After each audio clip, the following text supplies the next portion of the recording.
this was a Space Race was another early game that Atari made. Unfortunately, it's never been re-released, as well as stuff like Gotcha and Touch Me was never a video game. It was more of an electronic arcade game that basically played out like Simon, although it predates Simon, but by a couple of years. Yeah, Gotcha is kind of an early example of a maze game, although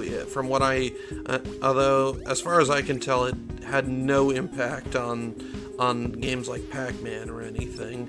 The maze game is kind of interesting. It basically it kind of arose spontaneously, something like 5 or 6 different times, and I think it's only the last 2 times that they actually left any sort of lasting impact.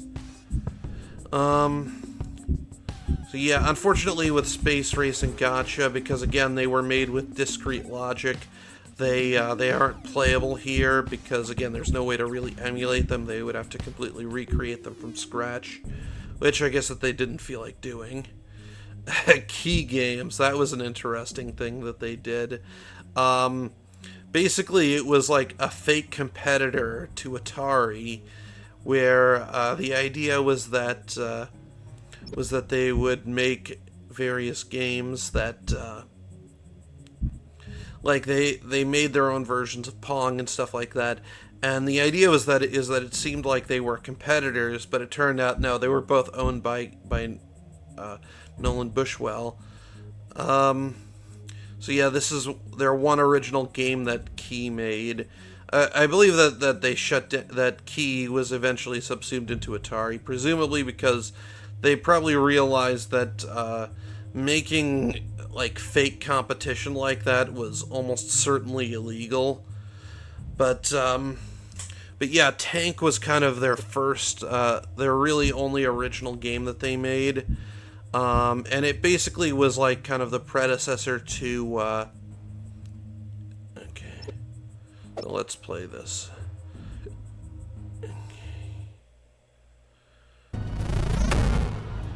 And it was basically kind of like the predecessor, hold on.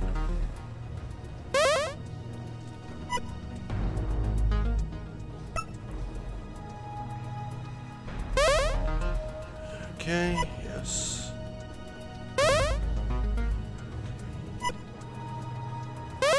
How do I... Oh, wait. Do I have to press the X button or Y? What button is it? Hold on. This is kind of like a modern reimagining of Tank that they did, because again, discrete logic. They can't emulate it, so they pretty much just created a more modern version of it. Which I would honestly love to see a more historically accurate recreation of it. If I can figure out how to actually get this thing to work.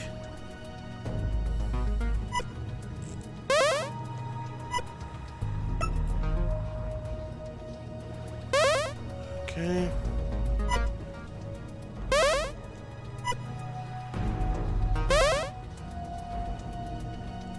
Come on. What's the... Get ready. Okay, there we go. Yeah, and one thing that about this game is that it uses literal tank controls. Meaning that I'm basically pulling up and down with the 2 analog sticks, with the idea is that they each sort of control one of the treads, which is very awkward, especially because I haven't played this game in a while.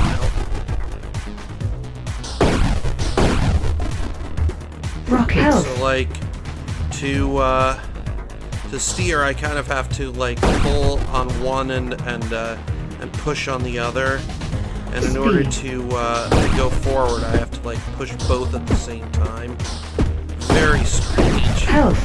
I'm sure that this probably worked a lot better in an arcade where you actually have physical throttles.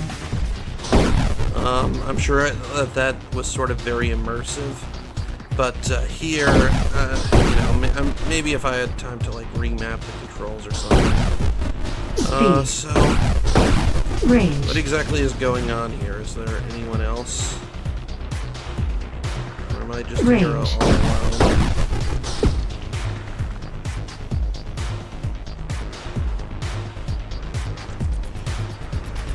Yeah, we're probably not going to spend too much time with these because we mostly want to stick to like the actual classics. But and of course, Tank would end up being the more or less the inspiration for a good chunk of the game Combat on the Atari 2600. God, this is. Yeah, I would not be a good tank commander. What am I supposed to be doing anyway? Okay, well, I'm just gonna leave this. Again, you know, I'm sure it might be worth figuring out how to play it, but I mostly just want to focus on the classics. So yeah, this is where you go from transistors to CPUs, which again, you know, at one point there was an Atari pinball, an Atari pinball division. It was not very successful. For the most part, like, their games were not all that well regarded. They had some interesting gimmicks, like you had this one called Hercules, which what it was is that it was the biggest pinball machine ever made, to the point where instead of a regular ball, it used a pool ball. But of course, with something that big shaking around all the time, I believe it like broke down constantly, pretty much. So next we've got Breakout, and as I said, Atari had to go from basically like from a very small operation to to scale up for full manufacturing very quickly.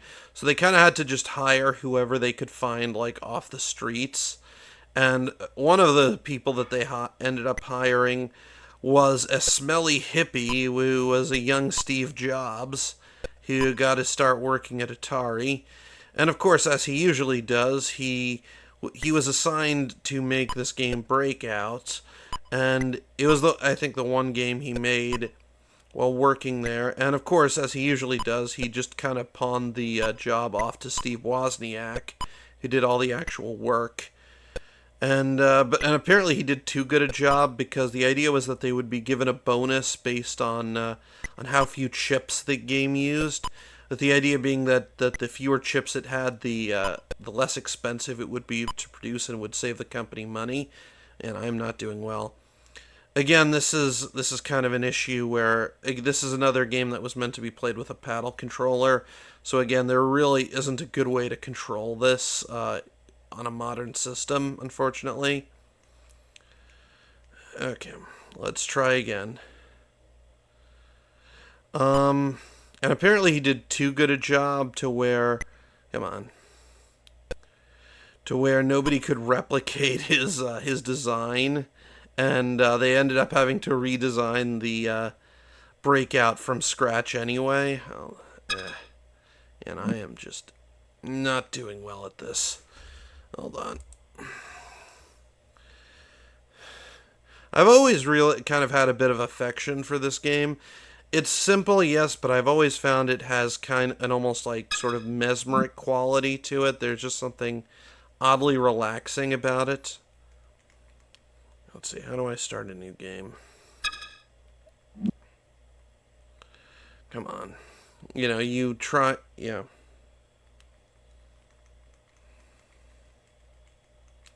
Okay, come on.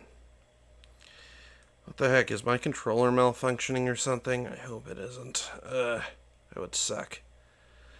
But yeah, I've always kind of had a weird fascination with this one, you know.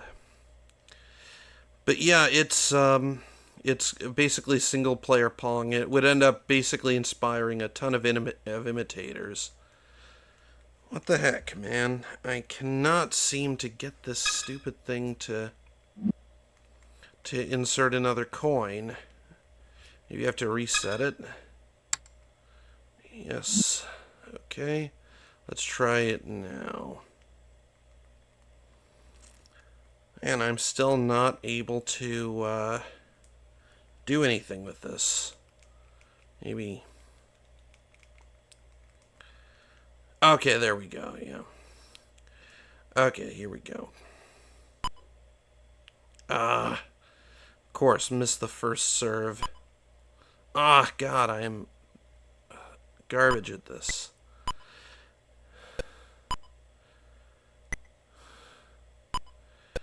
And what's interesting when you hit the back when you manage to break through and hit the back row, I believe that the ball gets faster. Although, again, it kind of gets faster based on where you hit it with the paddle anyway. So, like, you really, if possible, want to try to hit it in the center, because that's where that's where it'll go, like, sort of most straight and most slowly. Okay, there we go. Okay, come on. Come on. Okay, yeah, I'm starting to do okay. Watch as I lose immediately. But yeah, and again, it has kind of those same sort of pong sound effects that that are kind of very kinesthetically pleasing. It gives good feedback.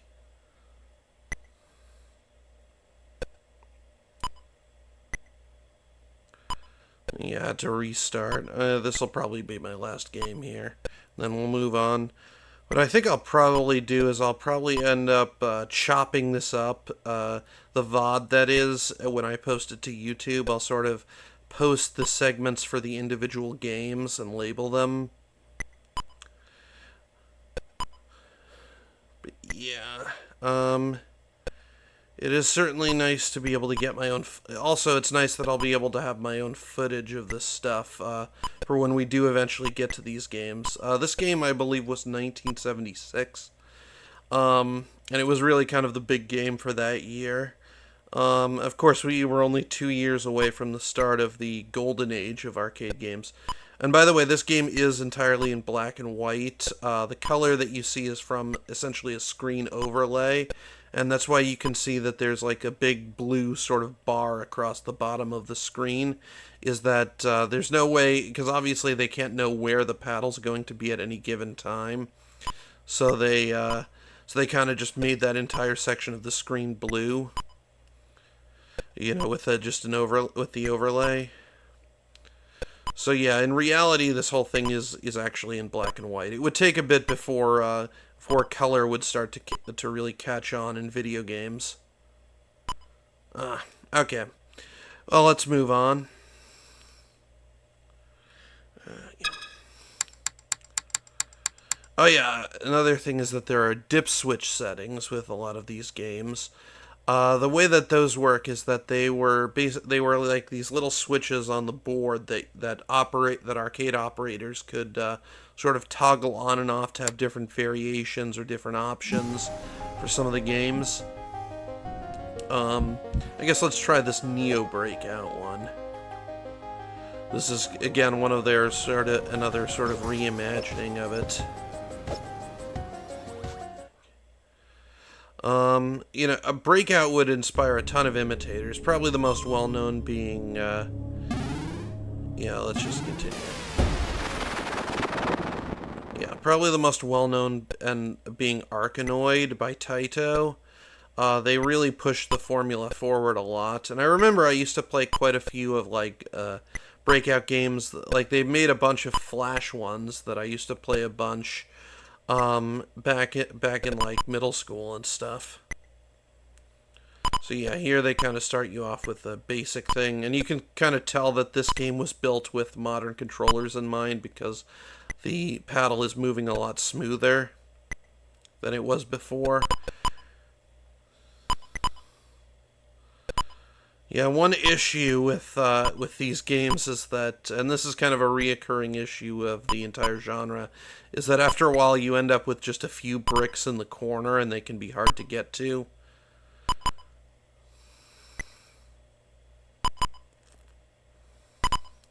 Come on. Okay. Yeah, you kind of have to, like... Yeah, because of course, see, like, that sort of thing happens, where where they kind of just keep going back and forth, and you can't really get it into the corner there where you need it. Okay, there we go. And only one left.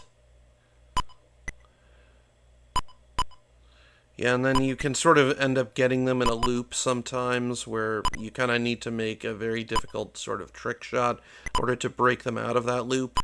Okay, there we go. Okay, we're going to the next level.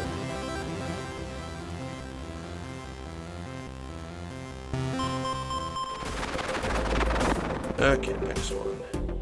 And of course there would later be Super Breakout, which was basically just a more advanced version of regular Breakout.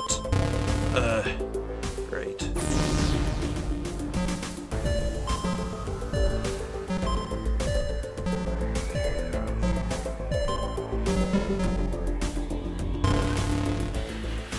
Come on. And we'll see that later on.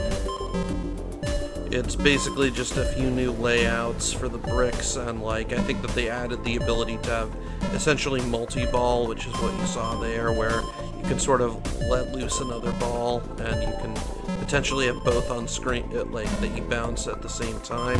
At least you can if you're any good at this game, which I am not, as we established. And this paddle is really slow. I wish there was some way to speed it up. One game that actually did it pretty well with digital controls was Alleyway on the Game Boy. Yeah, looks like this is my last ball. Yeah, no good. Let's put in my initials. M-E...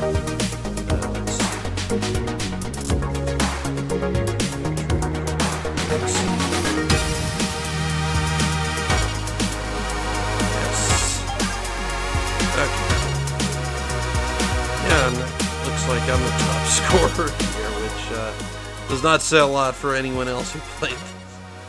Although I'm sure it's not like doing online leaderboards or anything. This is just my own personal things. Now let's try it one more time.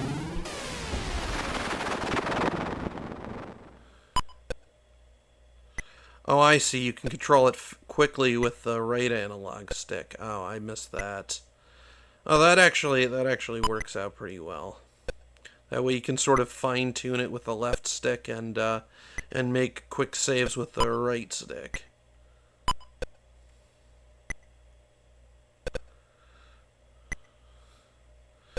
But yeah, Alleyway on the original Game Boy had it controlled fairly well despite not having a paddle controller. I believe that the way that they did it is that you hold down a button to speed up. So I guess it is kind of a bit like this.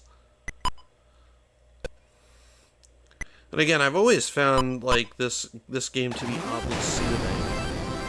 Even when I'm getting my butt kicked by it. It just kind of... what can I say? Okay, let's go to the next round. Hopefully I won't die this time.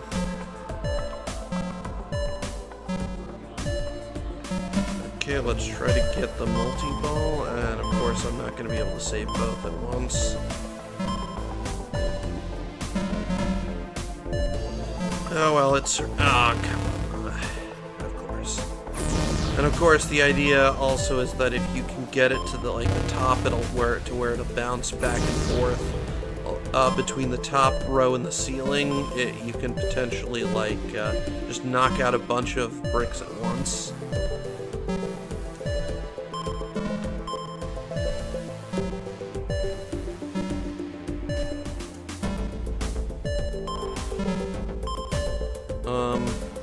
Not sure if they had that in the original Breakout. That might have been a Super Breakout feature.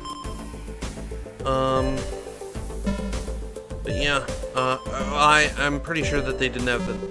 maybe they did. It probably was only in the the Atari 2600 version or something where they didn't have that. The Atari 2600 version of Breakout is honestly pretty decent.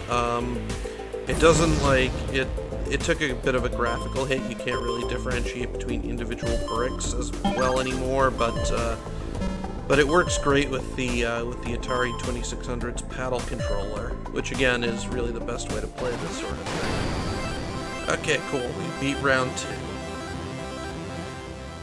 This way I'll be able to show you at least a little bit of this game.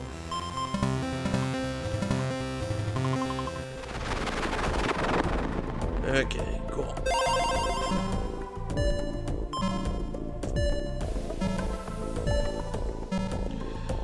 Okay. Very slim sort of,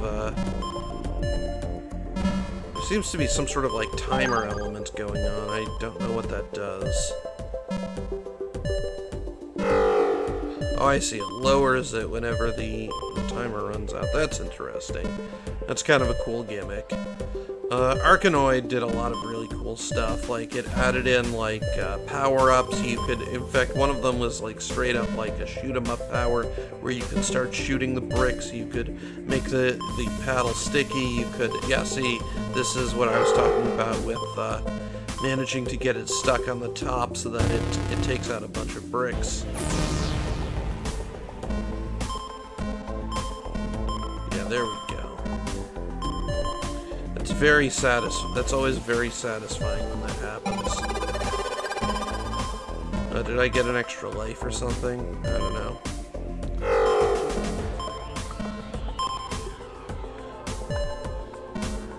Okay, yeah. Ah, shoot.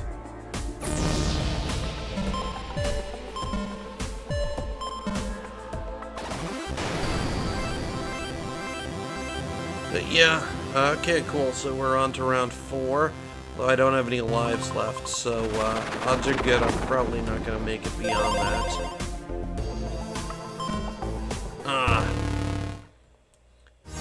I remembered too late that I could use the fast movement. Okay, so M,